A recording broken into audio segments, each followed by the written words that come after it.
नमस्कार शेतकरी बांधवांनो, मी योगेश भास्करराव गायधनी, मुक्काम पोस्ट पळसे, तालुका जिल्हा नाशिक।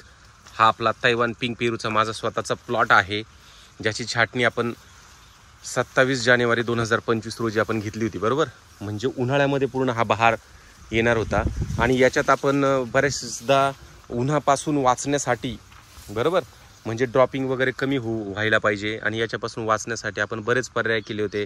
काही ठिकाणी ताग, बाजरी, मी स्वतः बाजरी टाकलेली आहे, ताक टाकलेली आहे। विलास भाऊ, आता बघा, कधी कधी बऱ्याचदा काय विषय असतो की उन्हाळ्यात, तुम्हाला आठवते का, आज तुमचं 55 वर्ष वय आहे, उन्हाळ्यामध्ये मे मध्ये ते पण साधारणतः कंटिन्यूअस 22 दिवस, आज 23वा दिवस आहे, कंटिन्यू पाऊस चालू आहे आणि म्हणजे उन्हाळ्यामध्ये पण पाऊस चालू होऊ शकतो। म्हणजे उन्हाळा हा जो आहे मे मध्ये, हा पूर्ण जूनच आलाय असं म्हटलं तरी चालेल, बरोबर।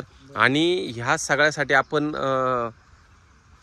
ड्रॉपिंगसाठी आणि हीट मधून वाचण्यासाठी आपण काय केलं होतं, पेरूच्या मध्ये काय पेरलं होतं आज, बाजरी। पण परिस्थिती, बाजरी आणि ताग आणि परिस्थिती जर बघितली, चला भाऊ पुढे चला, सगळ्या शेतकरी बांधवांना दाखवायचंय। म्हणजे आपलं थोडंसं गणित चुकलं म्हणण्यापेक्षा चुकायचा विषय नाहीये, त्याचे रिझल्ट तर मला चांगलेच मिळालेले आहे, त्याचा काही फरक नाहीये। पण बघा, खरं आता मे चालू आहे, बरोबर, म्हणजे आतापर्यंत पावसाची कधी अपेक्षा नसते। मे महिन्यामध्ये सुद्धा थोडाफार एखादा पाऊस येऊन जातो, पण मे मध्ये पावसाची अपेक्षा नसते। पण पावसाळ्यामध्ये, सॉरी, मे मध्येही कंटिन्यू 22 दिवस पाऊस चालू आहे। तुफान, बाजरीची वाढही तुफान झाली आहे। म्हणजे आम्हाला आता बाजरी रोटर करायची होती आणि रोटर केल्यानंतर मग ती बरोबर बेडवरती त्याचं आच्छादन झालं असतं, त्याचं खतही चांगलं होणार आहे, ते आता आपण करणार आहोतच पुढे, बरोबर। फक्त मला हे सांगायचं आहे, पण आपलं जे प्रेडिक्शन जे होतं ते प्रेडिक्शन आपलं चुकलं। म्हणजे अगोदरच पाऊस आला आणि पाऊस आल्यामुळे आपल्यांना जो रोटर करून बाजरी जी झाडांच्या भोदवरती जी टाकायची होती, ती आता आपल्याला लगेच काही टाकता येत नाहीये, बरोबर।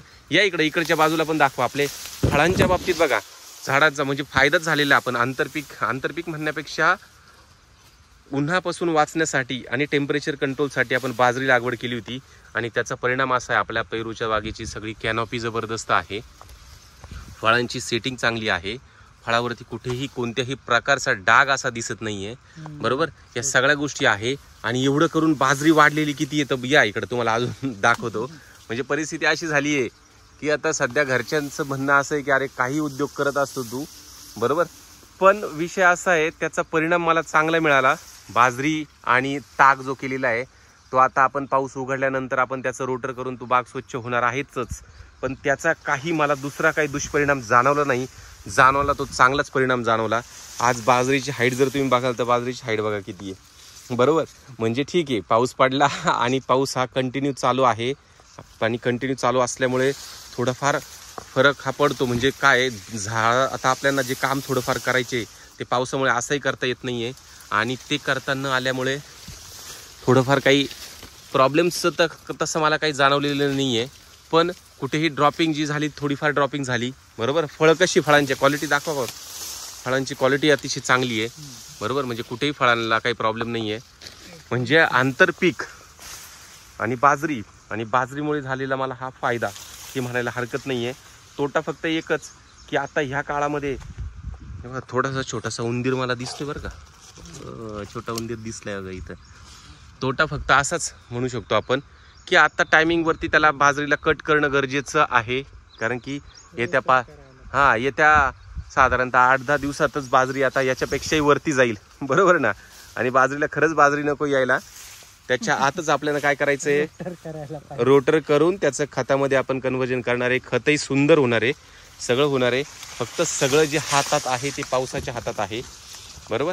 फक्त मला आपल्या सर्वांना हेच सांगायचं होतं की जे आंतरपीक केले, म्हणजेच जे सावलीसाठी केलं होतं आणि टेम्परेचर कंट्रोलसाठी केलं होतं बाजरी, त्याचा मला फायदा झालेला आहे।